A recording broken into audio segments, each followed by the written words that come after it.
Boa noite, irmãos. Gostaria de cumprimentá-los com a graça e a paz do nosso Senhor Jesus Cristo. Amém?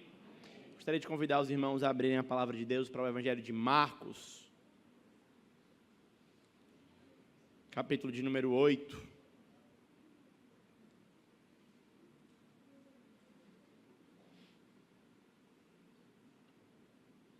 Marcos, capítulo de número 8.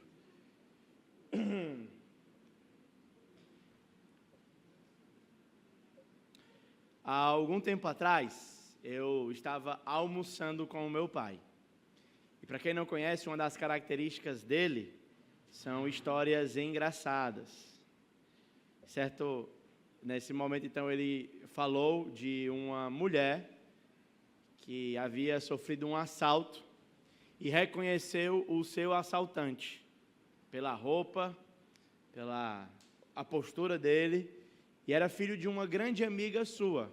Então, aquela mulher sem jeito foi visitar a casa da sua amiga e disse assim: minha amiga, eu não estou passando por um dia fácil hoje. Eu fui assaltada. O ladrão estava com uma bermuda verde, uma blusa vermelha, um boné azul, e ele roubou a minha bolsa, que era dourada, com pedrinhas brancas. Aí a mãe e a amiga respondeu o seguinte: mulher, pois tu acredita que se eu não conhecesse o meu filho, eu ia dizer que foi ele, porque ele tem uma blusa igualzinha a essa que você falou, ele tem uma bermuda igualzinha a essa, e até a bolsa que ele chegou na rua hoje é igual a sua, mas ainda bem que eu conheço o meu filho. História como essa, ela indica um certo tipo de cegueira. E é o tipo de cegueira que a minha avó falava: o pior cego é aquele que não quer ver. Esse é exatamente o que nós vamos ver no capítulo de número 8 do Evangelho de Marcos. Quando Jesus abre os olhos dos seus discípulos, porque a incredulidade atrapalha a visão. Vamos fazer a leitura dos primeiros 9 versículos, mas o meu plano é que nessa exposição nós estudemos até o verso 26 do capítulo 8 do Evangelho de Marcos. Assim diz a palavra do Senhor.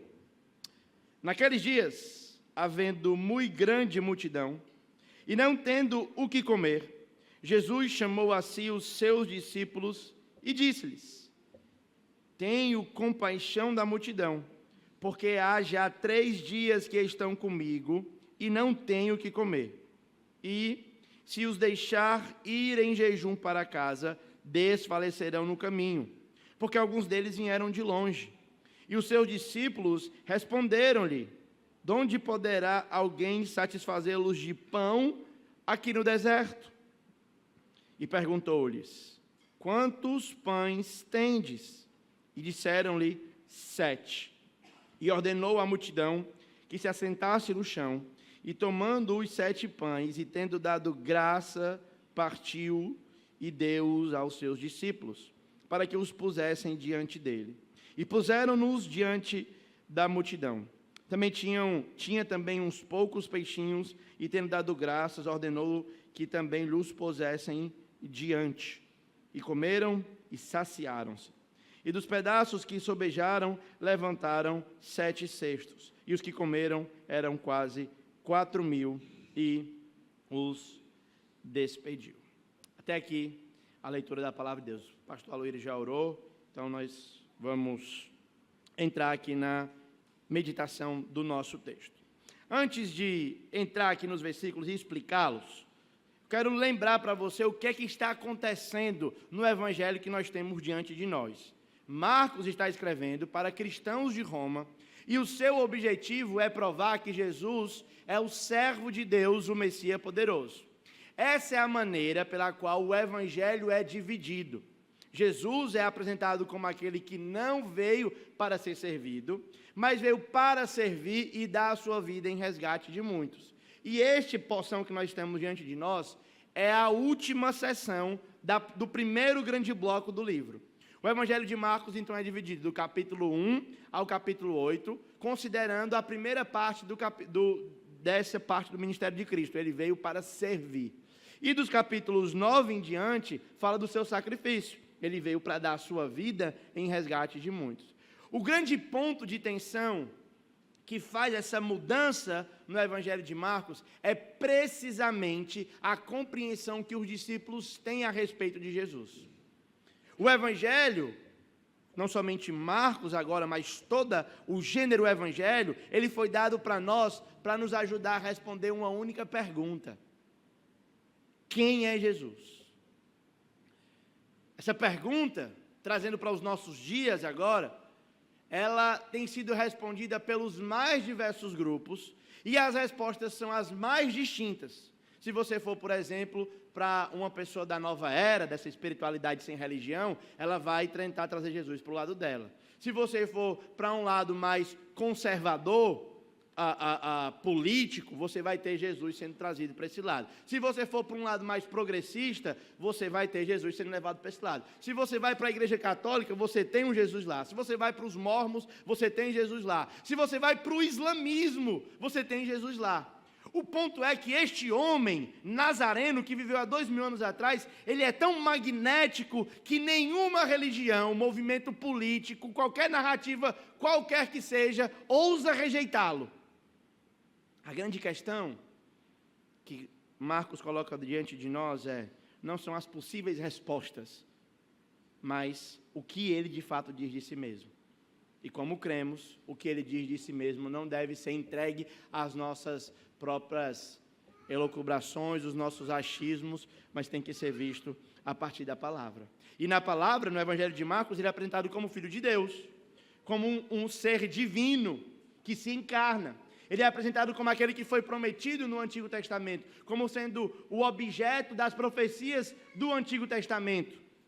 Ele é o Senhor poderoso sobre mar, Senhor poderoso sobre as enfermidades, Senhor poderoso sobre demônios e sobre principados. Mas o ponto é que, à medida que o Evangelho vai avançando, do capítulo 1 até o capítulo 8, Jesus vai fazendo milagres.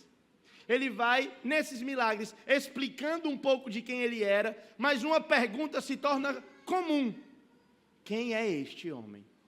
Quem é este homem? Quem é este homem? Quem é esse que até o vento e o mar lhe obedecem? Jairo está perguntando depois que ele ressuscita a sua vida: quem é esse homem? Os fariseus estão: quem é esse homem? De tal maneira que ele está, à medida que faz milagre, revelando, mas parece que as pessoas não o compreendem. Quando a gente chega no capítulo 8, ele vai apresentar uma razão. Ele vai apresentar um ponto muito interessante, que a falta de compreensão de quem ele não é um problema cognitivo. Ou seja, as pessoas não conseguem reconhecer quem ele é porque não tem informação, mas por causa da incredulidade. É uma disposição do coração que molda a maneira como ela olha para Jesus. Assim, então, o nosso desafio é lembrar que qualquer que seja a resposta que você tem dado a essa pergunta nessa noite, seja uma resposta incrédula, seja uma resposta crédula, somente Jesus é o único de corrigir os nossos olhos espirituais. Somente Jesus, por sua palavra, é capaz de corrigir a sua visão a respeito dele por meio do texto. Essa é a razão, então, porque eu quero convidar você para abrir o texto comigo e ler o que ele próprio diz, para que você possa, por sua própria exposição à Escritura, ouvir a própria voz dele e ver se de fato o que eu falo está condizente com a Escritura. Então, convido você a olhar comigo esse texto. A primeira parte aqui do verso 1 a 9, Jesus, ele se apresenta como aquele que expande a sua provisão para os gentios. Você lembra, talvez não lembre, mas eventualmente alguém lembre, que o último sermão que eu preguei em Marcos, fariseus sem fé e cães com fome, fala sobre aquela mulher, a mulher Ciro-Fenícia.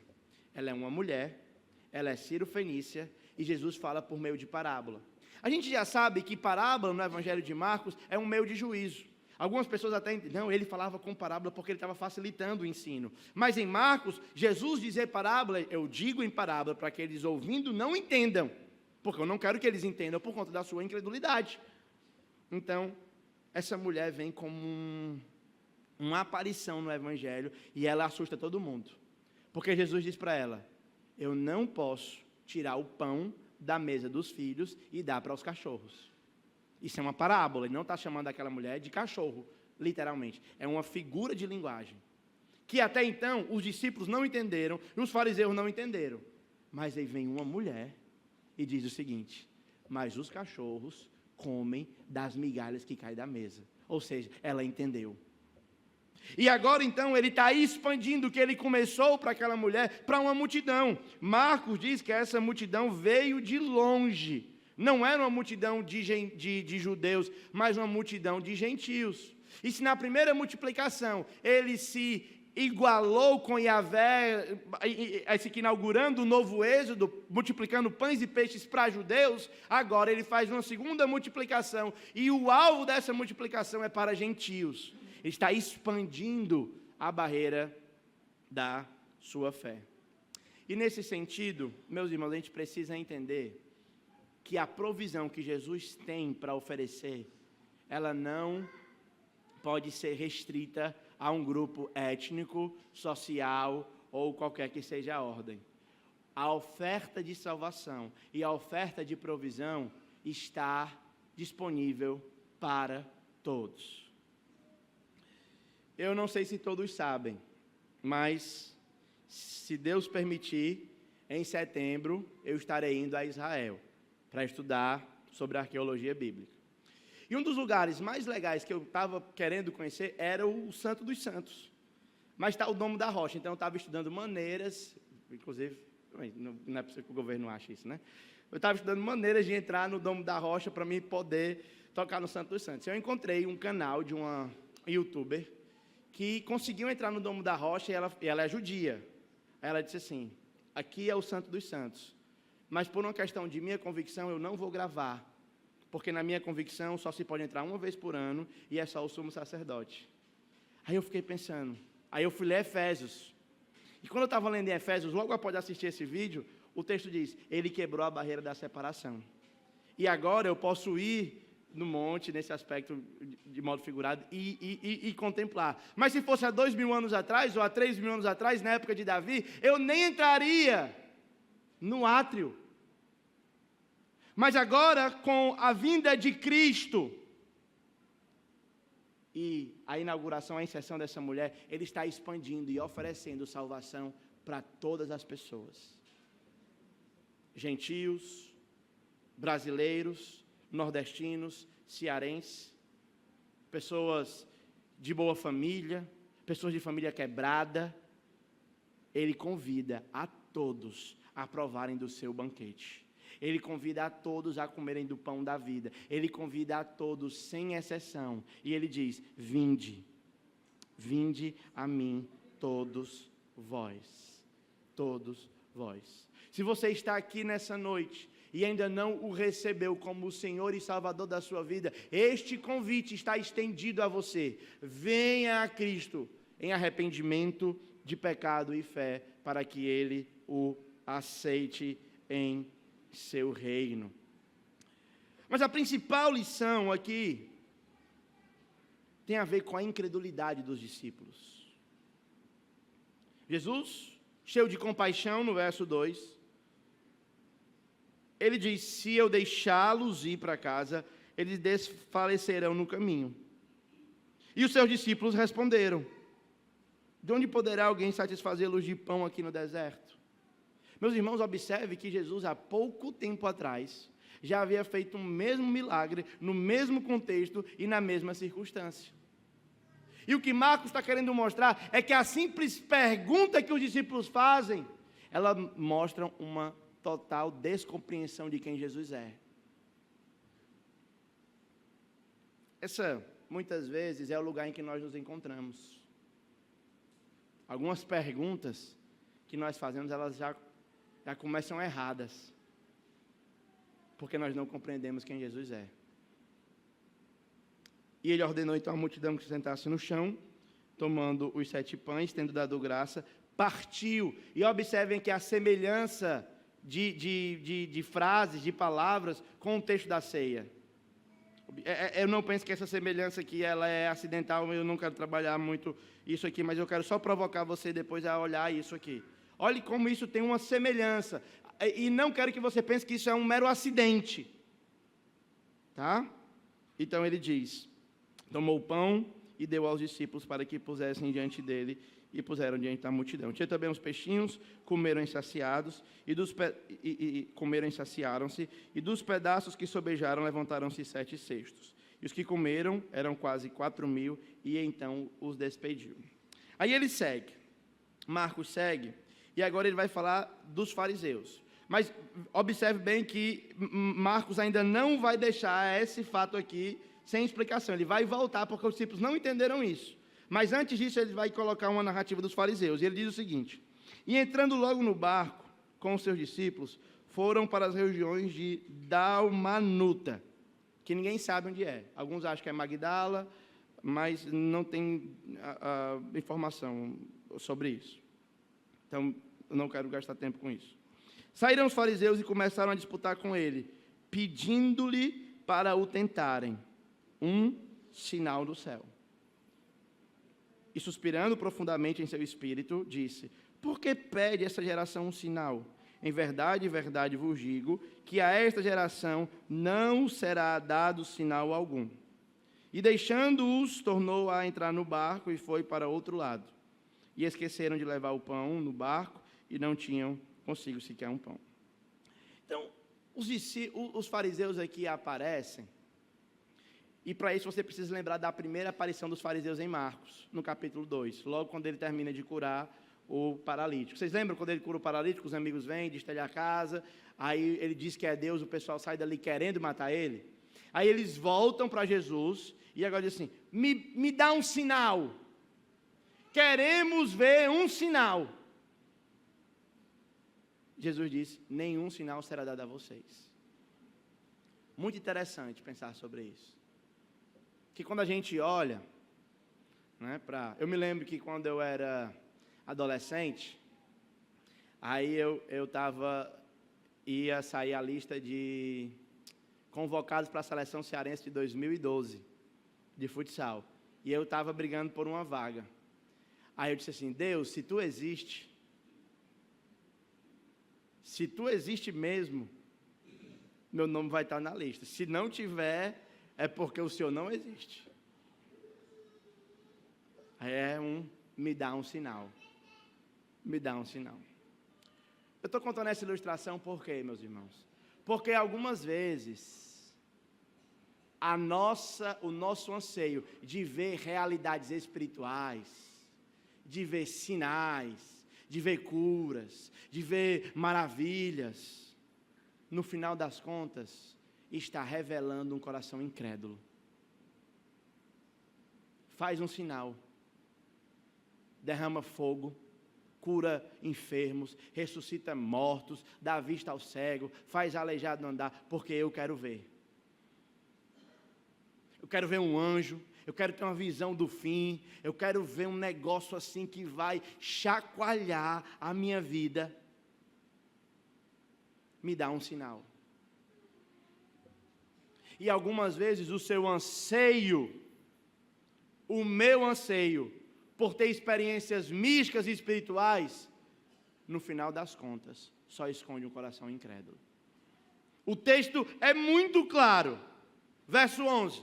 Subiram os fariseus e começaram a disputar com ele e pedindo para o tentarem um sinal do céu.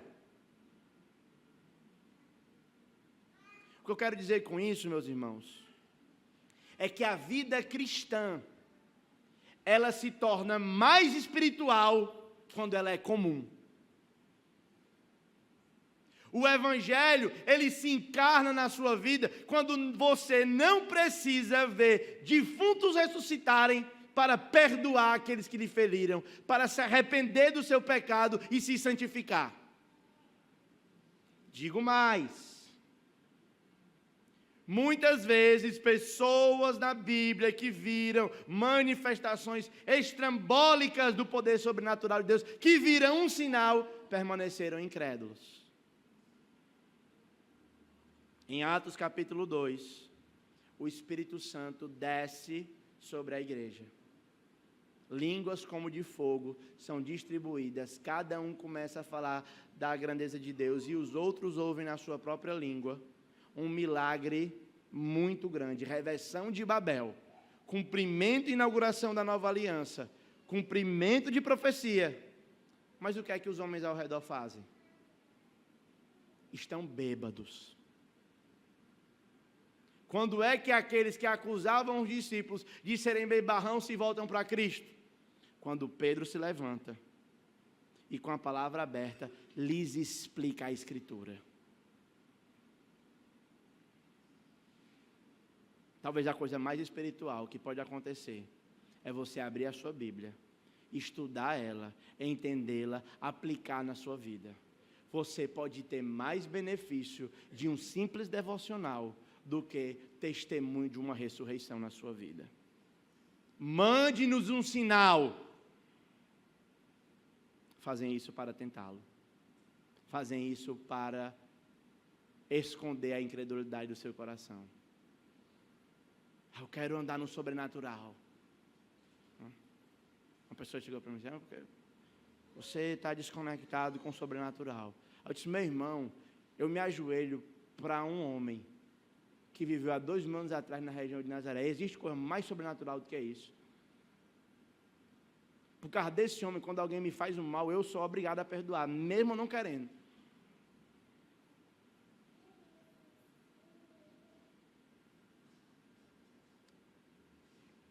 Às vezes, a necessidade de um sinal, ela esconde o coração incrédulo. Você pode ver milagres e milagres, mas se você não entender o Evangelho, se não entender o que aconteceu na cruz, quando Deus derramou a ira santa dele sobre Cristo, para propiciar os seus pecados, você pode continuar com o coração incrédulo. Quer um outro exemplo disso? O rico e o Lázaro.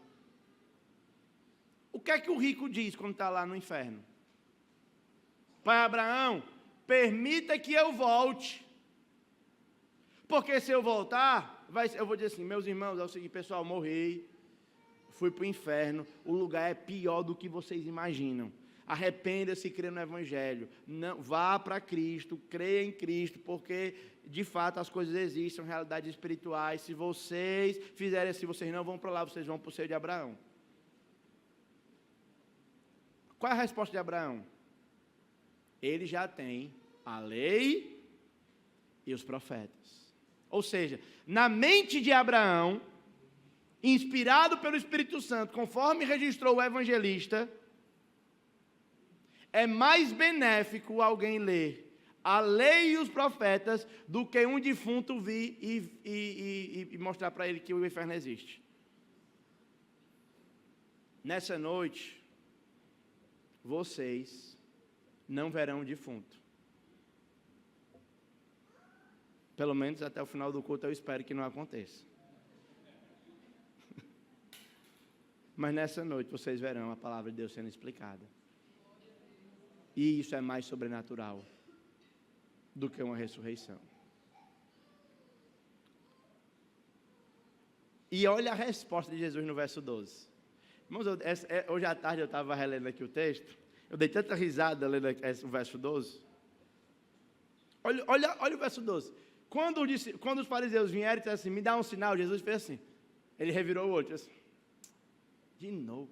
E Jesus, suspirando profundamente, ele estava assim: de novo? De novo, vocês ainda vêm com o negócio de... Paulo, já andei nas águas, já ressuscitei morto, já curei enfermo, já expulsei demônio, já curei paralítico, já fiz milagre de multiplicação. Você ainda quer sinal? Por que essa geração me pede sinal?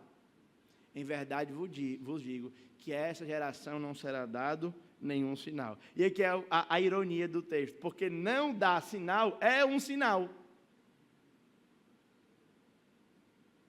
de que Deus os rejeitou. E aqui é Jesus falando, né? Esse Jesus aqui é um Jesus um tanto quanto esquecido, um Jesus que rejeita. Um Jesus que suspira, que perde a paciência, que não aguenta. Né? O nosso Jesus é democrático.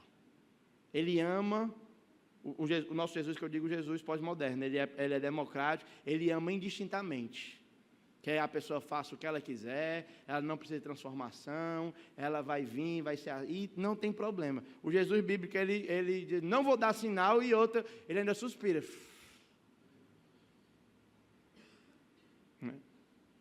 Aí eu fiquei lembrando, Senhor, quantas vezes o Senhor já suspirou assim para mim, hein? Eu orando aí. Senhor, eu queria isso. De novo, matou.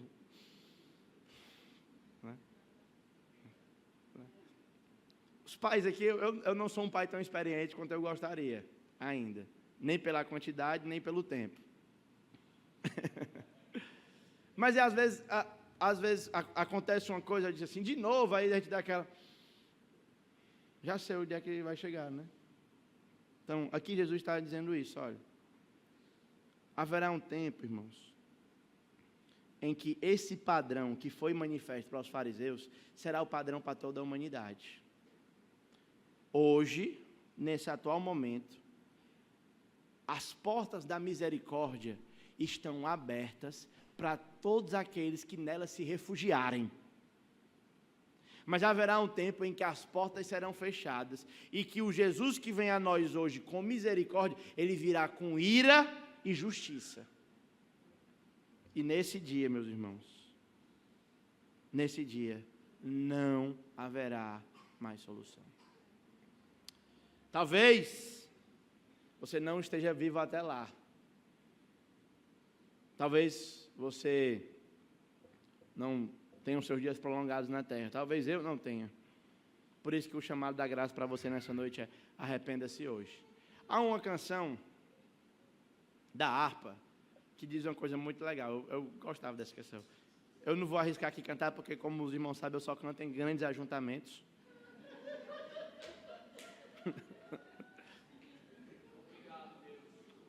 Não entendi a risadinha. Inclusive, Elias, eu quero conversar com você após o culto. Não é pelos comentários que andaram rolando aí nas redes sociais. Mas diz assim: meu amigo, hoje tu tens a escolha. Vida ou morte, qual vais escolher? Amanhã pode ser muito tarde. Amanhã pode ser muito tarde. E aí o verso 13 diz: e deixando-os, tornou a entrar no barco e foi para o outro lado. Ele suspirou, não deu sinal e saiu. Rejeitou. Por quê? Porque ele não poderia dar sinal, é isso? Ele tinha poder para dar sinal? Tinha. Mas ele sabe que o pior cego é aquele que não quer ver. Não quer ver. Aí volta. Aí tem outra coisa que eu também achei engraçada aqui nesse texto. Que ele agora, Marcos, volta para os discípulos. Aí diz, ó: e eles esqueceram de levar o pão, e no barco não tinha consigo senão um pão. E ordenou-lhes dizendo: olhai e guardai-vos do fermento dos fariseus e de Herodes. E eles arrazoavam entre si. Essa expressão arrazoar aqui é da ideia de uma confusão mesmo, um quebra-pau mesmo. Não é só uma discussãozinha, não. Talvez empurra-purra, gritaria. Mas tu vacilou, que tu não pegou o pão. É um negócio assim. E aí, diziam: porque não temos pão. E Jesus, conhecendo isso, disse-lhes: por que vocês arrazoai que não tem pão? Não considerastes, não compreenderam ainda, vocês ainda têm o coração de vocês endurecido, tendo olho vocês não veem, tendo ouvido não ouvem, e não vos lembra. Ele está dizendo: rapaz, vocês, nessa altura do campeonato, vocês ainda estão brigando por isso, vocês não entenderam. Vocês não entenderam.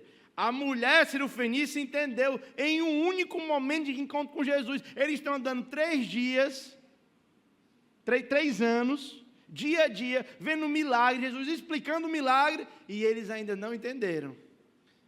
Vocês comentou ali agora, vou reverberar. Mas mulher, né? Mulher é mais fácil, né, de entender. Certo? E eles não compreenderam ainda. Aí tem uma coisa engraçada, porque Jesus, quando vai explicar o porquê que ele não compreendeu, ele diz assim: quantos cestos recolhi na primeira multiplicação? 12. E agora? 7. Aí ele, não compreendeu ainda? Aí eu disse, nem eu entendi ainda. Agora, 2000 anos depois, com um comentário para ler, imaginei de supetão. Aí eu fui, não, pai, vou ver aqui o que é que o pessoal fala, os comentários. Aí fui ler comentário, ninguém sabe porquê é. Porque o que Jesus está explicando é o seguinte, ó. Na primeira foi 12, e na outra foi 7. Aí alguns tentam dizer, não, 12 é porque a primeira foi para Israel, e é o número das 12 tribos, e 7 é a perfeição, que é agora o novo povo com os judeus. Tem um sentidozinho, mas não tem nada no texto que prove isso. Os mais honestos dizem assim, eu ainda não sei. Aí eu estou assim, aí foi onde eu ri, né? Ele disse, não compreendeis ainda? Eu disse, eu também não compreendi ainda. Se alguém compreender depois, no final ali, você me ajude, que eu ainda não entendi. Por que que ele destaca o número? Mas o grande ponto aqui é o seguinte, a ordem que Jesus dá, no verso 15. Olhai e guardai-vos do fermento dos fariseus. Essa é uma ordem que ele dá para os discípulos. O que é o fermento dos fariseus? Observe que essa figura do fermento, ela é utilizada, na maioria das vezes, como uma metáfora negativa. Apenas uma vez ela aparece positiva, que é quando o reino é comparado a uma massa levedada, que vai crescendo e vai crescendo e vai crescendo. Mas a maioria das vezes são questões negativas. Ele está dizendo, ó, guardem-se do fermento deles. Qual é o fermento dos fariseus? O fermento dos fariseus é pedir um sinal. O fermento dos fariseus é se achegar para Jesus sem reconhecê-lo como Messias. Hoje, essa coisa do fermento, ela é o seguinte, o fermento não é uma exposição que na hora que ele entra, ele faz o mal final. Não. O fermento, e aqui o pessoal de culinária, que está no mesmo ramo que eu, né? Mas o meu forte é arroz, e arroz não vai fermento. Certo? Mas eu andei estudando, né? O fermento, você bota um pouquinho e descansa, e gradativamente ele vai levedando. Não é assim? É assim mesmo? Pronto. Quando ele está falando do fermento dos fariseus aqui, ele não está dizendo assim, ó, vocês vão se estragar da noite para o dia. Não. Ele está falando de pequenas exposições a realidades contrárias ao Evangelho, que vão moldando a sua vida, construindo o seu imaginário, formando os seus pressupostos, que elas são invisíveis. Eu pensando, o que seria o fermento dos fariseus modernos? O consumo cultural inocente é um tipo de fermento de fariseu. Certo? Por exemplo, minha geração foi exposta a um tipo de padrão de pai que não é uma aula, ó, sim, não é uma aula proposicional, é uma formação de imaginário. Aí vai Homer Simpsons, Fred Flintstone e o querido Cheguei, como é o nome dele? O Dino. Né? O Dino. Esses três pais são verdadeiros bananas. Tem um efeito cômico, papapá. Mas os ideais heróicos de um pai que se sacrifica, que lidera, o famoso herói da família, ele é perdido no pai bobão. Só que isso não é uma cartilha, não chega dizendo, não. É a formação de imaginário. E a formação de imaginário se dá mediante a exposição cultural. Aí você vai músicas, você vai filmes, você vai rede social.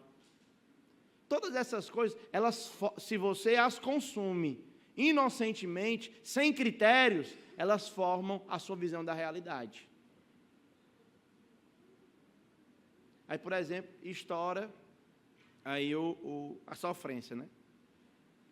A sofrência estourou. Como a pergunta que tem entre os críticos, né? A vida imita a arte ou o contrário? Então, por que é que estourou? Porque há muitas pessoas que se identificam com aqueles sentimentos, né? E eu tive a curiosidade de analisar algumas canções, de estudar, para entender o que é o negócio, né? Aí tem um lá que é Iê, infiel. Eu quero ver você morar. Não, quero ver você. Aí é o negócio morar no motel. Estou te expulsando do meu coração. Aí é remete até às canções de sofrimento do trovadorismo, para quem lembra. Aí eu estava conversando com uma pessoa esses dias, que é muito adepto desse tipo de conteúdo, ela disse assim, eu vou casar. Eu disse, que coisa boa. Você tem convicção de que é realmente essa pessoa? Eu disse, não precisa de convicção não, vou casar, se não der certo, separa. Se não der certo, separa. Aí é uma massa levedada. O ideal de até que a morte os separe, ele é perdido. A virtude, o belo. Não o cantor, o belo de adequação com os padrões de Deus. Fermentos.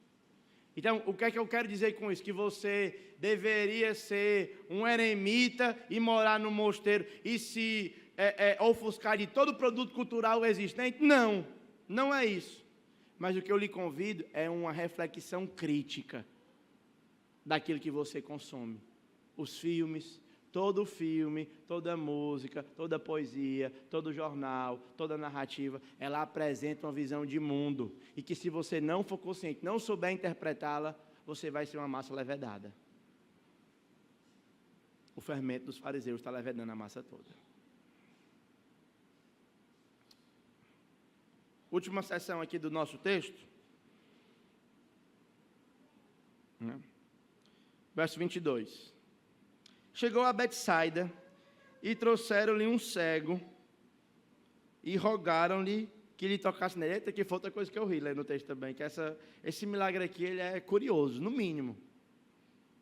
Tomando o cego pela mão, levou para fora da aldeia e cuspindo no seu olho e impondo a mão, perguntou-lhe se via alguma coisa. Verso 24. E, levantando ele os olhos, disse, vejo homens, pois os vejo como árvores que andam. 25. Depois de pôr a mão sobre os olhos, e olhando firmemente, ficou restabelecido, e já via ao longe e distintamente a todos, e mandou para a sua casa, dizendo, não entre nas aldeias. Primeira coisa que eu quero dizer, Jesus não está dando um método de cura de cego. Tá bom? Para ninguém estar cuspindo aqui no olho um do outro. Amém? Certo? Nós não sabemos exatamente o porquê que ele faz isso. Não é claro. Agora, ele está sendo apresentado como servo. Em Isaías capítulo 61, o servo, ele é descrito como aquele que vem para libertar cativos, apregoar o ano aceitável do Senhor e dá vista aos cegos. Agora observe que não é acidental que Marcos coloca o milagre da cegueira logo após a cegueira dos fariseus e a cegueira dos discípulos. É como se ele estivesse dizendo, eu fiz um diagnóstico. Os discípulos que andam comigo ainda não compreendem, estão cegos. Fariseus que veem os meus milagres e sinais ainda estão cegos. Mas tragam os cegos para mim, porque eu sou capaz de curá-los. E ele o cura o cego. Só que a cura aqui, ela é muito significativa, porque diferente de outros milagres, essa cura é uma cura processual. Ela não é uma cura instantânea. O primeiro homem vê homens como árvores andando, e depois gradativamente ele vai tendo a visão clara. Primeiro a visão é turva, e depois ela vai se clarificando. que é que isso nos indica, meus irmãos? Isso nos indica que por conta do pecado, todos nós nascemos cegos. Mas à medida que nós vamos a Cristo, Ele nos dá a visão. Mas Ele não dá a visão completa das coisas. E que à medida que nós vamos caminhando e conhecendo Ele, nos aproximando dEle, entendendo quem Ele é, nós vamos tendo clareza da vida. Esse dia eu conversei com um homem mais experiente, cabelos brancos, que disse assim: eu estou velho, e eu só lamento uma coisa. Foi na minha velhice que eu aprendi a viver. Agora que eu aprendi a viver, eu estou perto de morrer. Então, às vezes, nós não aprendemos com Jesus a dar a dimensão devida para os problemas. Às vezes, por exemplo, tem uma coisa que é pequena, a gente faz uma tempestade de copo d'água. Outras vezes, coisas que são grandes, que nós deveríamos empregar energia para isso, nós deixamos de lado. Às vezes, nós valorizamos coisas que não deveríamos valorizarmos. E aí, o que Marcos está querendo colocar aqui para a gente é que isso é um tipo de cegueira. E que gradualmente Jesus está nos curando. Agora, como é que vem a cura? Aí é onde eu aprofundaria talvez o que aquele homem experiente disse. A cura não vem somente pela idade. A cura vem por meditação na lei de Deus. Os teus mandamentos me fazem mais sábio do que os meus mestres. É por isso que eu encorajo que os irmãos estudem profundamente a palavra de Deus. É por isso que na nossa igreja nós entendemos a teologia como amiga da igreja. Porque em alguns lugares teologia esfria crente. Se eu ganhasse R$1 por cada vez que alguém me disse isso, assim, esfria mesmo. Esfria o fogo estranho. E esse é para ser esfriado mesmo. Porque a verdadeira teologia, ela aquece o coração. E ela dá precisão para enxergar a realidade. Mas talvez, se você envelhece sem a preocupação de compreender a realidade da perspectiva de Deus, Jesus pode aparecer para você e dizer assim: ainda não compreendeu?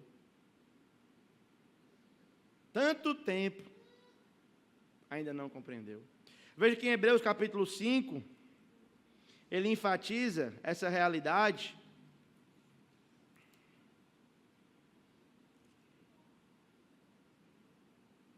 Verso 12, Hebreus 5:12, dizendo assim para os hebreus, ó: vocês já deveriam ser mestres pelo tempo, mas ainda necessitam que alguém torne a ensinar os primeiros rudimentos da palavra. E vos haveis feito que necessitais de leite e não de sólido mantimento. Ou seja, ainda estão estáticos. E aqui é uma reprovação. Agora, conheça a Cristo, aprofunde-se em Cristo e observe o que Ele está te ensinando a viver aqui nessa terra. Estudar a teologia é também estudar como se vive. Certo? Tenho aqui algumas aplicações para a gente finalizar. Primeira, examine o seu coração. A sua fé está crescendo ou você está estagnado? Você está necessitando de sinais? Quero um sinal. Quero uma cura. Né? É uma coisa que, na pandemia, inclusive, o primeiro livro que eu escrevi, esse livro de oração que eu escrevi, é exatamente para lidar com essa objeção. Doente, da perspectiva de Deus, não deveria pedir primeiro cura. Deveria pedir graça para suportar. Porque a cura pode vir. Existe um homem na Bíblia que Deus enviou um mensageiro de Satanás para dar tapa na cara dele. Ele orou 3 vezes, Deus disse que ia continuar. Aí ele, em vez de pedir para tirar o mensageiro, ele pediu para dar graça, para suportar.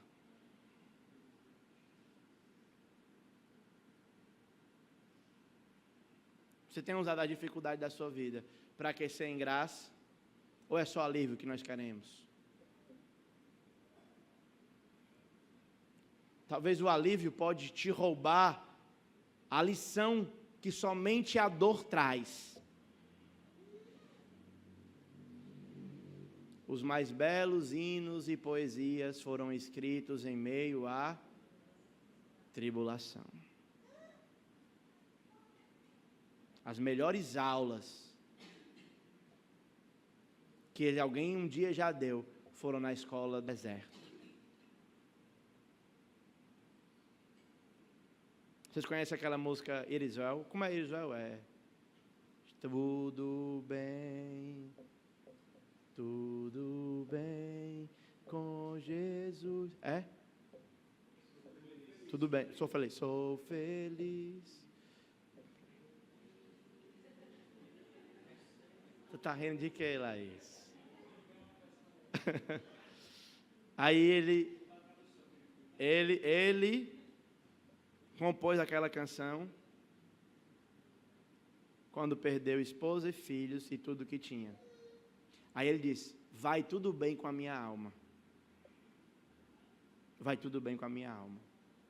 Jó aprendeu sobre... Olha aqui, ó. Se paz a mais doce eu puder desfrutar, é uma coisa boa. Só que ele também diz assim: existe o outro extremo da vida.